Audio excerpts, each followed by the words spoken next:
21-foot rule. What's that? Recently in Phoenix, Arizona, we saw a happy ending to a dangerous situation and a real-life example of the 21-foot rule. Stay tuned.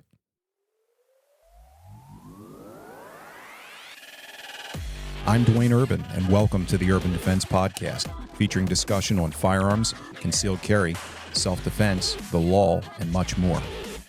Designed to inform, educate, and increase your survival in a critical incident, with your hosts, Duane Urban and Andrew Saller.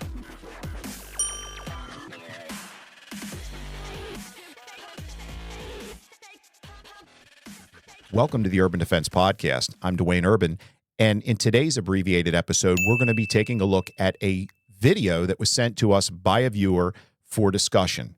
Andrew.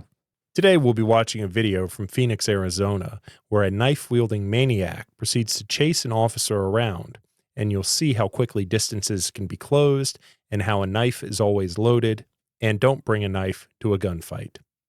And it also goes to show how quickly things can go bad, and we'll look at that a little bit in the end. But please keep those videos coming. If you have ideas of stuff you'd like for us to talk about, send them to us. We'll be happy to review them, and we just may make a video on it. So, Producer Jimmy, why don't you go ahead and cue up the video?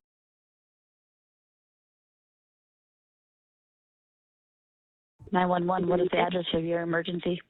43rd Avenue, Union Hills, Asiana Market. What's going on there? There's a man with a knife, and he's drunk, and he's assaulting the customers. Ma'am, is he threatening anybody with it? Yes, he is. He hasn't threatened with the knife yet, but he is armed. Remember, alcohol and knives do not mix. Outside with the store? He's inside right now, and he's threatening them.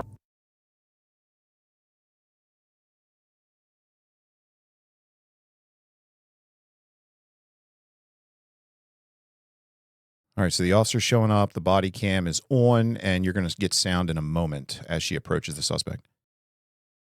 Totally normal. There's a 30-second buffering period. Drop the knife. No. Put it on the ground. I'm gonna fuck you up. Put it on the ground. Put it on the ground. My face. Uh-uh. Get your fucking face out. He's threatening people. I need another unit now. Get out of my fucking face. Put the knife down. Shut your fucking mouth. No. Bitch. Put the knife down. Shut up. Put the knife down. Shut up. Put the knife down. Shut up. Put the knife down. Shut up. Put the knife A little down. too close for comfort already. Put the knife down. I'm so serious. Put the knife down. Obviously aggressive. He's swinging the knife around. Fucking Put it on the ground. They've gone around the car now once. Really? Sit on the ground. No. Yes. No, shoot me. Yeah. Shoot me. I'll Put it on the ground. I'll kill you, you stupid little bitch. He's following me around with a knife. I Slice need your fucking another new throat. unit. I need another unit. Jeez. Hey, put it on the ground. What? Put it on the ground. What on the Put ground? it, the knife. What on the ground? Put the knife on the She's ground. giving him a lot of time. A lot of time. Put the knife on the ground. Shut up! Put the knife on the ground. Shut up! Put the knife on the ground. Shut up! Put the knife on the ground. 998, 998. Put the knife.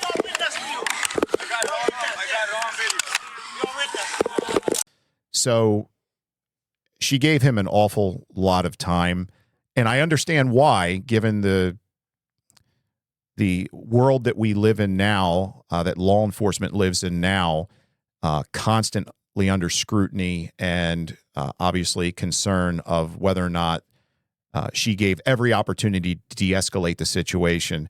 I would say that she probably gave him a lot more time than I would have given him.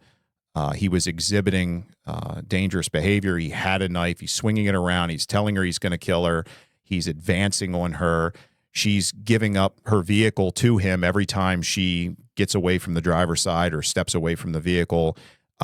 Just kind of a bad situation. And thankfully, that single shot that she fired was incapacitating almost instantly. Yeah, it was effective for sure, but looks like his tactical two-strap sandals may have slowed him down a bit.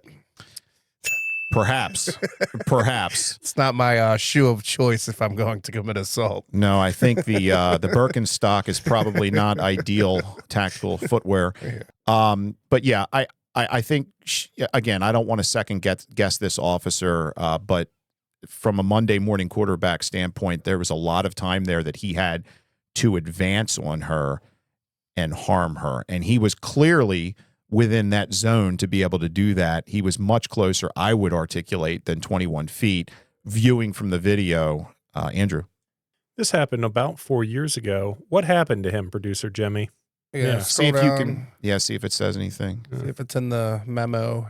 There's the guy's name there, John David Brosseau.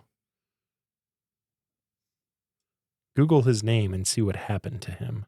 55 years old. Expected to survive. Charged with aggravated assault in the incident. So he survived. She was 1 year on the job. All right, producer Jimmy, let's play. There's a second body cam video. Why don't we take a look at that?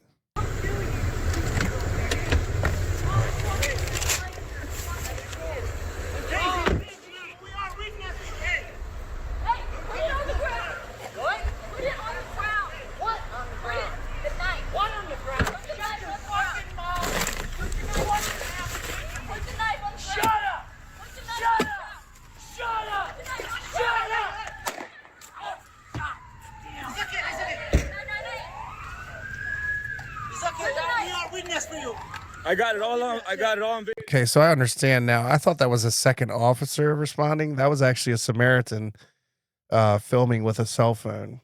Because I was wondering, when he opened the trunk, I was like, what is he looking for? And then I see a subwoofer, and I'm like, that's not standard police equipment. So, and then he said, I'll be witness for you.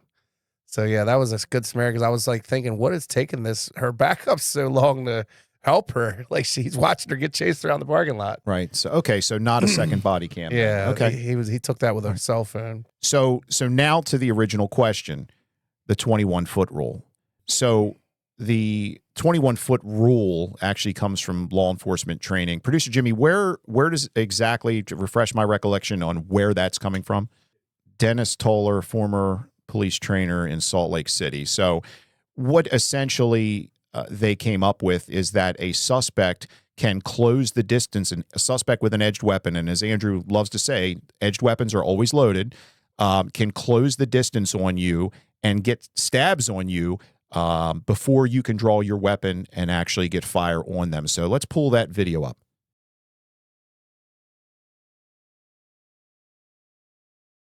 You see how fast the suspect can close the distance. And you might get one shot off, as she did, but we have to remember that there is going to oftentimes be a delay. And in many cases, even in the case of non-immediate mortal wounds, the suspect may not even be aware that they've been shot initially.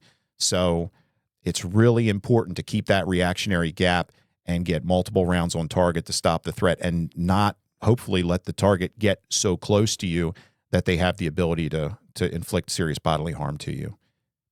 Andrew. As Duane said, a knife is always loaded. If you are in a situation where they are charging at you with a knife, you may not have to retreat. Remember, in Maryland, we have a duty to retreat, but depending on your physical condition, the conditions that you are in, the location, etc., you may have to stand your ground and engage them. Be prepared to do so, because a knife can be just as deadly as anything else. Absolutely. So this video stands again as a reminder, although this one ended well for the officer. Remember, keep that reactionary gap and be situationally aware. Take appropriate action when it's time. Make good decisions. So for the Urban Defense Podcast, remember to comment, like, share, and subscribe. And remember, knowledge is mental ammunition. Train, fight, and win.